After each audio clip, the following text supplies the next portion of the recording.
नहीं मायरा बाजी, मैं नहीं आ सकती। बिलाल जी की तबीयत ठीक नहीं है, मैं घर से नहीं निकल सकती हूँ। आप प्लीज आ जाएं। मेरा बड़ा दिल चाह रहा है कि कोई अपना हो जिससे मैं दिल की बात कर सकूं। आप यकीन करें, जब से आपा गई है ना, मेरा कोई अपना नहीं है इस घर में। अरे खाला से बात कर रही हैं? अस्सलाम वालेकुम खाला, कैसी हैं? अरे नहीं नहीं, आप अम्मी की टेंशन ही ना लें।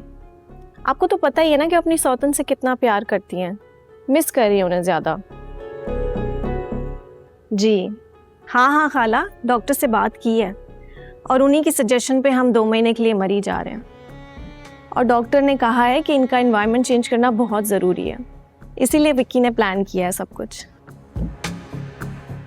अरे नहीं खाला, विक्की हमें वहीं छोड़ के यहाँ वापस आ जाएंगे और जब तक अम्मी अब्बू ठीक नहीं हो जाते मैं उनके साथ ही रुकूंगी। अच्छा खाला, अब्बू की मेडिसिन का टाइम हो गया है, मैं आपसे बाद में बात करती हूँ। अल्लाह हाफ़िज़। ये क्या बकवास कर रही हो तुम मायरा बाजी से? कौन जा रहा है मरी? किसने बनाया है प्रोग्राम? मुझे तो कुछ नहीं पता इस बारे में। कोई कहीं नहीं जा रहा अम्मी, मैंने झूठ बोला है खाला से ताकि वो हमारे घर में ना दखल अंदाजी ज़्यादा ना करें। तुम अपनी सारी हदें पार करती जा रही हो फारा, हद से गुजर चुकी हो। बेटी हो, बेटी बन के रहो, मेरी माँ बनने की तुम्हें कोई जरूरत नहीं है। अम्मी, मैं बेटी हूँ और बेटी ही बनकर रहना चाहती हूँ, लेकिन आप माँ से ज्यादा मेरी सास बनती जा रही हैं, जो हर वक्त बहू को शक की नजर से देखती रहती है। अम्मी, आप समझती क्यों नहीं है?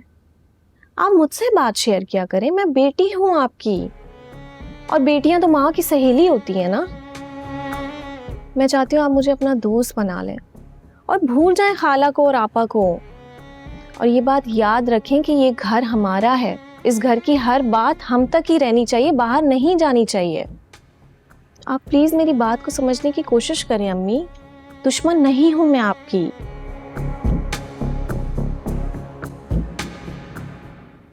अरे बस बेटा रहने दो यार, बड़ी हिम्मत कर रहा था मैं कि दुकान चले जाऊं, लेकिन हिम्मत नहीं हुई।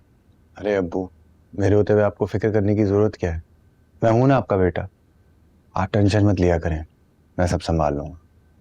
हाँ बस इसी बात से मुझे कुछ सुकून है, वरना मैं ये नौकरों पे स्टोर को छोड़ूं ऐसा मुमकिन नहीं। लेकिन जब से तुमने कहा है ना, तो बेफिक्री हो गई है बड़ी।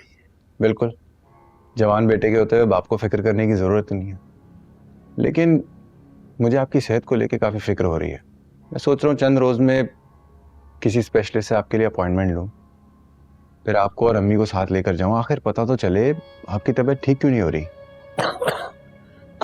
हाँ बेटा, इसी बात की समझ नहीं आ रही। आप परेशान ना हो, टेस्ट होंगे, सब पता चल जाएगा। फिलहाल मैं वापस जा रहा हूँ, स्टोर को इतनी देर अकेला नहीं छोड़ा जा सकता। हाँ जाओ बेटा, और मुलाजमों को कुछ पता भरोसा नहीं होता, कब आग बचे और माल यारों का। वैसे तो अब्बू भरोसा तो मैं किसी पे भी नहीं करता, लेकिन आपके पुराने मुलाजिम हैं तो उनको मैं कुछ कहता भी नहीं हूँ। अरे भाई, नए पुराने क्या, सबका यही हाल है। बस इन नौकरों को इनकी औकात के हिसाब से रखना चाहिए, यही कामयाबी की कुंजी है। कह तो आप बिल्कुल ठीक रहे हैं, मैं आपकी एडवाइस हमेशा याद रखूंगा। चलें अब्बू, अब मैं जा रहा हूँ, अपना आपने ख्याल रखना है और दवा टाइम पर ले लीजिएगा। हाँ बेटा जाओ जाओ, अल्लाह तुम्हें कामयाब करे। कामयाब तो मुझे होना ही है सुसर साहेब, आप दुआ दें या ना दें, मुझे इसकी ना तो परवाह है और ना ही ज़रूरत।